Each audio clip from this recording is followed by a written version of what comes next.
The third time the lights failed, I was working night shift at a small town emergency call center.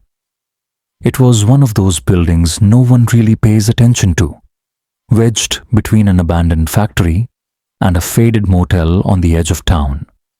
I'd only started the job 2 weeks earlier.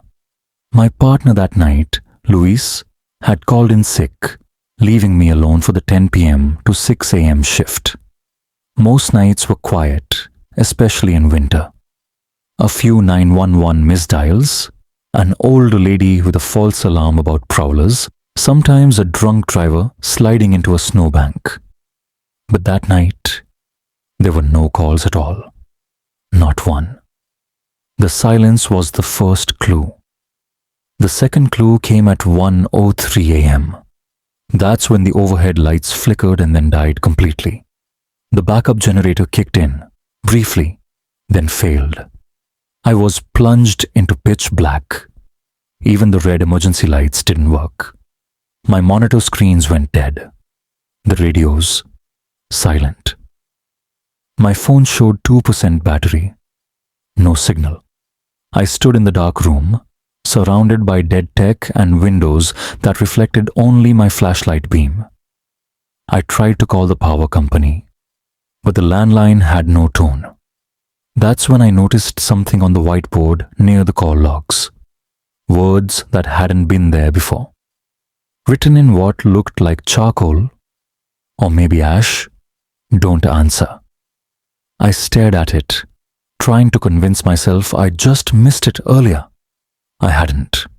I wiped it clean, sat back down, and told myself to ride it out.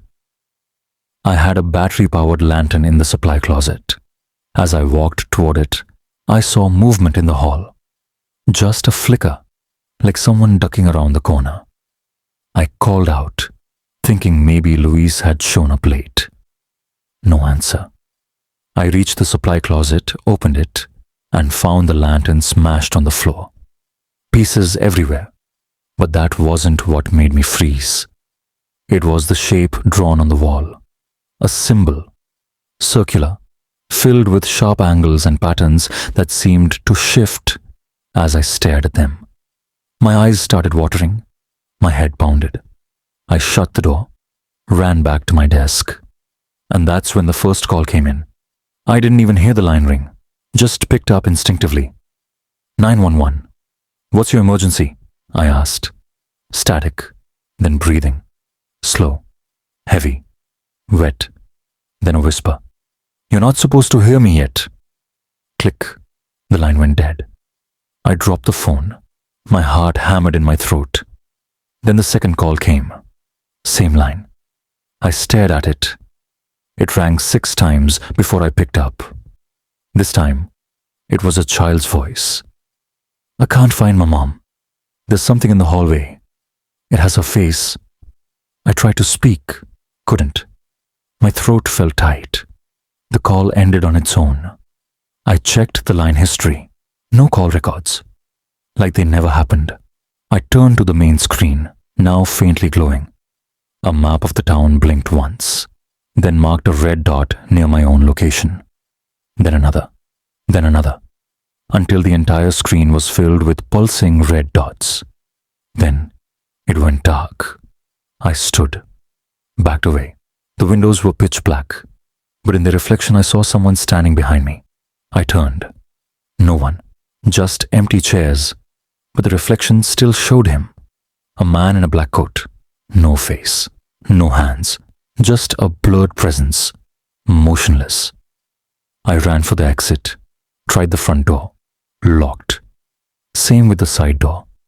My key card didn't work. I tried breaking a window, but the glass wouldn't crack. Then, from the overhead speaker system, which hadn't worked in years, a voice echoed. "Don't look at it. Don't remember it. Don't speak to it." Over and over. The same sentence. The lights briefly flickered on, and every monitor showed a different version of me. Some bloody, some crying, some staring blankly into nothing. Then the phones began ringing. All of them. Every line. I unplugged each one. Still they rang. The static from the speaker shifted into something else. A laugh. My laugh. But twisted, like it was filtered through 1,000 mirrors. I passed out. When I woke up, it was daylight. The power was back. My phone had signal. But everything around me was changed. The ash writing was gone. The glass was fine. The broken lantern had never existed. But on my desk sat a sticky note. My handwriting. 5 words. It knows you stayed awake. That day, I quit. Left town. Moved across the country. Last week, I got a call from an unknown number. I let it go to voicemail. When I played it, I heard a child's voice. I still can't find my mom. It started during the blackout that hit our neighborhood on the coldest night of the year. I was home alone, nursing a fever, wrapped in 3 layers of clothing with nothing but an old flashlight and the fading heat of my apartment to keep me company. The storm had knocked out the power grid across 3 counties. I lived on the 3rd floor of a quiet, aging complex just outside Portland, mostly old couples and students. The kind of place where nothing ever happened, and you didn't bother locking your doors because your neighbors all knew each other. That night changed everything. I just boiled water on my gas stove for some tea when the lights flickered once and died completely. My phone had about 17% battery left and the signal was dead. Outside, everything was pitch black. No street lights, no distant city glow. Just snow and silence.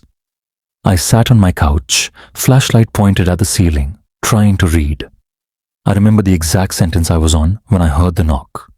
3 short taps. Not loud, but sharp. Not on the door. On the window. The 3rd-story window. At first I didn't react. Probably imagined it. But then again, tap, tap, tap. I turned off my flashlight and stood frozen. The window faced the alley behind the building. No fire escape, just a straight drop to the dumpster below. I crept closer. Slowly. My breath fogged the glass, and then I saw it. A face not pressed to the glass, but floating inches from it, pale, featureless. Just 2 black eyes, wide and unblinking. No mouth, no expression, just watching. I fell backward, scrambled away, grabbed the flashlight and aimed it at the window. Nothing. Empty snow. No footprints, no shadow. Nothing. I tried calling someone, anyone, but the phone just buzzed, then died. I locked every door, pulled the curtains and sat in the hallway where there were no windows. And that's when I heard it again. Not from the window, from the hallway closet. It was breathing, slow, rattling breath, like someone with water in their lungs. I thought maybe I was hallucinating from the fever. I had to be. But then the closet door clicked, just slightly. I stared at it, holding my breath. Then it creaked open half an inch, then an inch more. I couldn't move. I felt my heart beating in my teeth. I whispered, "Who's there?" Nothing. Just that awful breathing. I turned the flashlight toward the closet and it shut off. Just died. I shook it, hit it, no use. The room was black. I couldn't see. I couldn't hear anything except the breathing getting louder. Closer. I backed into the bathroom and slammed the door. I locked it, shoved a towel under the crack, and sat in the bathtub. I waited. An hour. 2. The breathing never stopped. Then, a whisper. Not from the door, from the vent above the tub. It said my name. Just once. Then silence. Then footsteps across the ceiling. I lived on the top floor. When the sun rose and power returned, I opened the bathroom door. Everything was normal. The flashlight was on the floor. Still dead. Closet open. Empty. No footprints. No signs of anything. I went to my neighbor, asked if they heard anything. She said no, but then she looked at me oddly and said, "Are you okay? You look like you haven't slept since the last blackout." I said, "Last?" She nodded. "Yeah, the one 2 years ago, when that college kid from your apartment went missing." I went back to my place. In my mail slot was a letter. No return address. Just one line handwritten on old paper. "Don't open the closet during a blackout. You're not supposed to see him."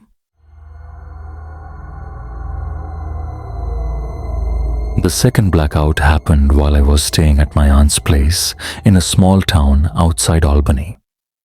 Her house was one of those old colonial two-story ones that creaked with every step and had light switches that made loud clicking sounds. I was house-sitting for her while she visited her daughter out west, and the idea was simple. Feed her cats, water her plants, and make sure the pipes didn't freeze during the winter storm.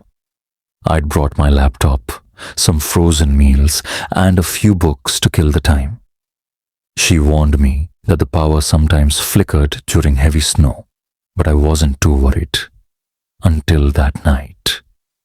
Around 8 p.m., right when the snow started falling sideways, the lights in the entire neighborhood blinked once, then went out completely. I waited, expecting them to return in seconds. They didn't. The furnace died. The TV cut out.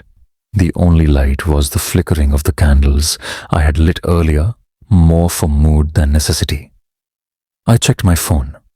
No service. Even Wi-Fi was dead. I went to the front window. The street was black. Every house, every porch, just an ocean of white snow and pitch-dark silence. I wasn't scared at first. It was just a blackout. But then I noticed something weird. The house across the street had one window glowing red. Just one. And it wasn't flickering like candlelight. It was steady, like a warning light. I stared at it for a long time, until something moved in front of it. A silhouette. Tall. Thin. Not walking, but gliding. I blinked. Gone. Just the red glow again. I shook it off, went to the kitchen to grab my flashlight. As I opened the drawer, I heard the sound. Footsteps above me. The second floor. My heart skipped. I was alone. I hadn't gone upstairs at all since arriving. The cats weren't up there. They hated the cold and always stayed near the heater vents downstairs. I stood still, every muscle tense. Then came a second sound. Not footsteps. Dragging. Like something heavy being pulled across the wooden floor above. I grabbed the flashlight, aimed it up the stairs, and slowly ascended. Every step creaked like it was announcing me. At the top, the hallway was ice cold. The door to the guest room, the one my aunt never used, was slightly open. I pushed it gently. Inside, the room was dark except for the window, which was open. In the middle of a snowstorm. Snow blew in, settling across the old carpet. And there, on the floor, were marks, drag marks, from the bed to the window. I rushed forward, slammed the window shut, and backed away, breathing hard. That's when I noticed something in the mirror, above the dresser. A shape. Not mine. Behind me. I turned, nothing there. But in the mirror, it was still visible. A tall, dark figure, standing in the hallway, its head tilted unnaturally to the side, eyes hollow. It didn't move. It just stood, watching. I ran. Down the stairs, back into the living room. The candles flickered violently, as if the air had shifted. The cats were gone. I called their names. Nothing. I turned to head toward the kitchen when the back door creaked open. Just slightly. Snowflakes blew in. The door had been locked. I approached slowly, heart hammering. Outside, everything was wrong. The sky had turned a deep crimson. Snow fell upward, and in the yard stood several figures, all pale, all barefoot, all staring directly at the house. I slammed the door shut, locked it again, backed away. I decided to wait it out in the basement. There were no windows there, no mirrors. I took the flashlight, a blanket, and a kitchen knife. The basement stairs groaned under my weight. It was darker than I remembered. Colder too. I sat in the corner, wrapped up, listening. That's when I heard the whispering. It wasn't English. It wasn't any language I knew. It came from the old crawl space behind the shelves. I hadn't opened it since arriving. I considered blocking it with furniture, but couldn't move. I was frozen. And then, without warning, the flashlight died. Total darkness. I heard the crawl space door creak open. Slow. Deliberate. Then came the dragging sound again. This time, it was in the room, coming toward me. I didn't breathe, didn't blink. I just waited for whatever was coming. And then, nothing. The power snapped back on at 7:12 a.m. Lights blazed. The furnace hummed. I found myself still in the basement, clutching the knife. I ran upstairs. Everything looked the same. But the guest room window was open again. And there, sitting on the bed, was one of the cats. Eyes wide, tail puffed, staring at the mirror. I walked toward it slowly. The mirror had changed. My reflection was wrong. My clothes, my posture, it all looked slightly off. Like I was watching a version of myself that had made different choices. And then, it smiled. I didn't. The smile on its face was not mine.